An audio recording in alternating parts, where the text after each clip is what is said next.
Hey y'all, happy Tuesday. Happy Tuesday afternoon.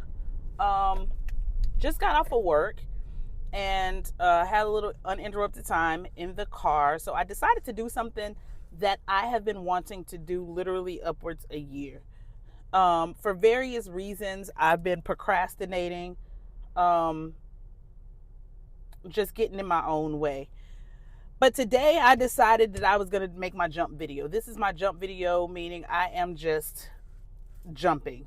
Um, I got some things I want to do, and it dawned on me that I really can't do the things that I want to do until I tell my own story, which is what this video is about. It's going to be a two-parted video because this first one is going to be pretty quick, short, sweet, and to the point. And by the time it's over, there will probably be more questions than answers.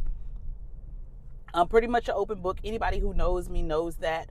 Um, so once this is posted, if you have questions, feel free to ask them on whatever platform I post this on. So yeah, let's get to it. So what I really want to start talking about is trauma. But in order to start talking about trauma, I have to talk about my own. There was a time when I would never have done that. I would never have talked about the things that hurt me and broke me and that I healed from and bounced back from out loud. First thing I want to do is I'm basically going to do this in a timeline format. And that timeline starts when I was just 5 years old. My first experience with trauma and death was the death of my father, which, and let me just say, I have one sibling. So I was 5 and my brother was 3 months old when our dad was killed in a motorcycle accident. He was very young, and it left my mom, his wife, as a single mom. And she raised me and my brother pretty much on her own. She did remarry my stepdad, but she raised us. And she did an amazing job doing it. She made sure that we were prepared for life after her. She afforded us opportunities that we would have otherwise not had. And one of the most important things was she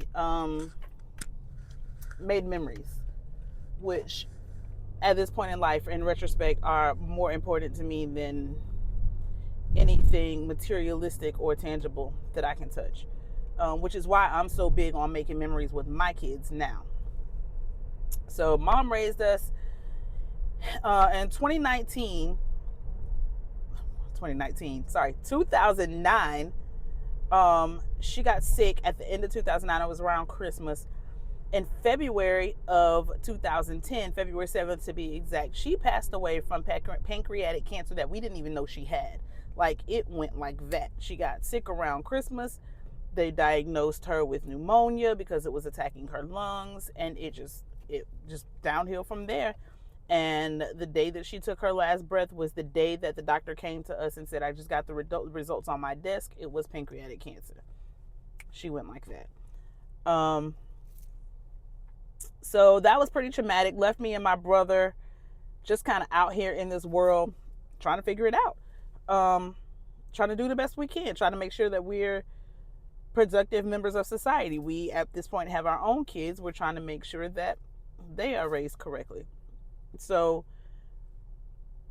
you always hear people say we're all we have. We were literally, or are literally, all we got. In 2005, I was married. From that marriage came 2 kids. I have a 16-year-old and a 13-year-old daughter. Now here's where my trauma gets real. Not like losing my parents wasn't real, but this was a whole different type of trauma. This trauma literally changed the trajectory of my life, but more importantly, changed who I was at my core. Changed how I dealt with people, changed how I saw people, changed how I parented, changed everything, changed who I was at my core. In 2012, 2 years after my mom passed away, my then husband was arrested for soliciting what he thought was a 14-year-old for the purpose of sex. The other part of his charge was traveling to meet what he thought was a said minor. Ended up being, law enforcement. As if that wasn't bad enough, a couple months later, because of legal processes, he had to come clean about some other stuff, turns out. And I will never know the whole truth, because once a liar, once a narcissist, always. So all I was given was a range, but I was told that there were between 15 and 30 extramarital affairs during the entirety of our marriage. As far as I know, those were adults. These were, and yeah, I was married before people ask. And this is where the second video is going to come from, because I know there's a lot of questions, and we'll get to those in other videos. But from that situation, he was sentenced to 5 years in prison, leaving me as a single mom by no fault of my own. At that point, our daughters were, I want to say, 1 and 4, 2 and 4. They were young. We had just purchased our house from my inheritance from my mom that had just passed away. We had just purchased our house 2 months prior to him getting arrested. So now we've gone from a 2-income household to a 1-income household. I got to figure out how to pay this mortgage with 2 kids in private school, which, by the way, he worked at. It was just a mess. It was a mess. It was the biggest betrayal that I have ever experienced in my life. Now, that was in 2012. It is 2024, 12 years later. Clearly, we're divorced, but we still co-parent our children. So what this video will not be is a bash session for my ex-husband. That's not the purpose of this. But I said all that to say, when this first happened, when I went through that, the first thing I did was look for other people in my city who had gone through it. And y'all, there were no resources. There were none. It's such a taboo subject. People don't want to talk about it. They don't want to touch it. They don't want to be seen as protecting sex offenders or whatever you want to say, which was never my intent anyway. But here's what I want you to understand about the situation. People have an idea in their head of what sex offenders should look like. And what you think they should look like is not who they are. They are your doctors. They are your lawyers. They are in higher education. They are government employees. They are law enforcement.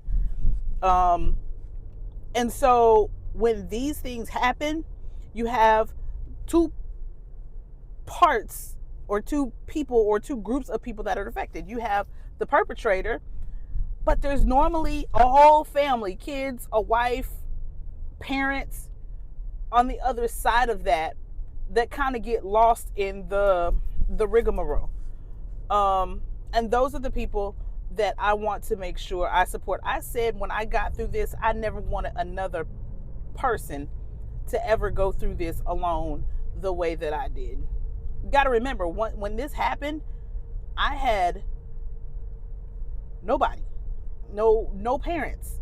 The only people I had were his parents.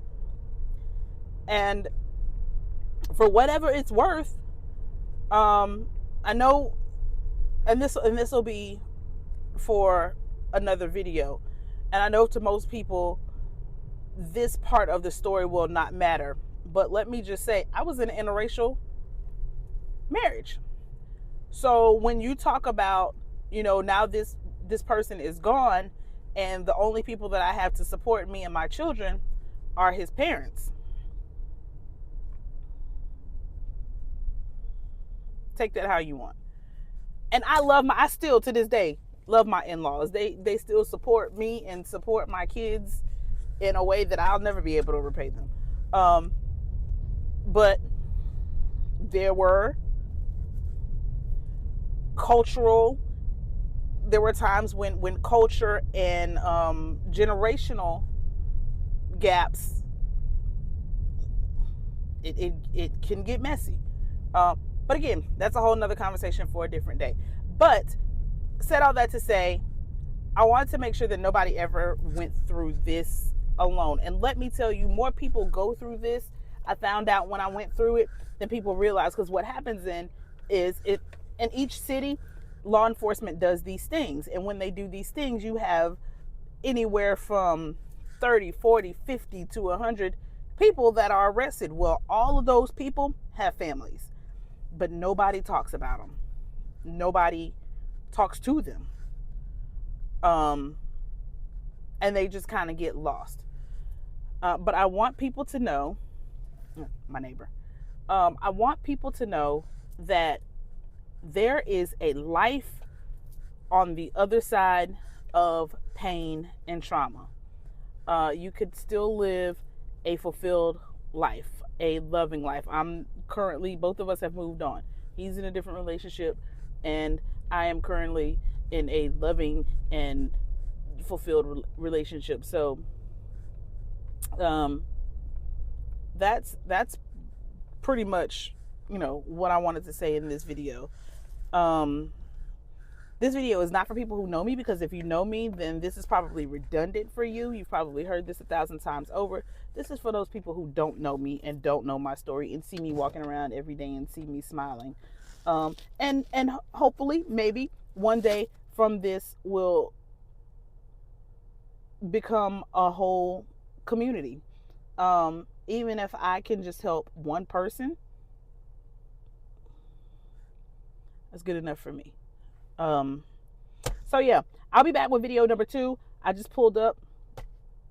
My kids should be running out in a second. So I'll talk to y'all in the next video. I love you on purpose. Bye.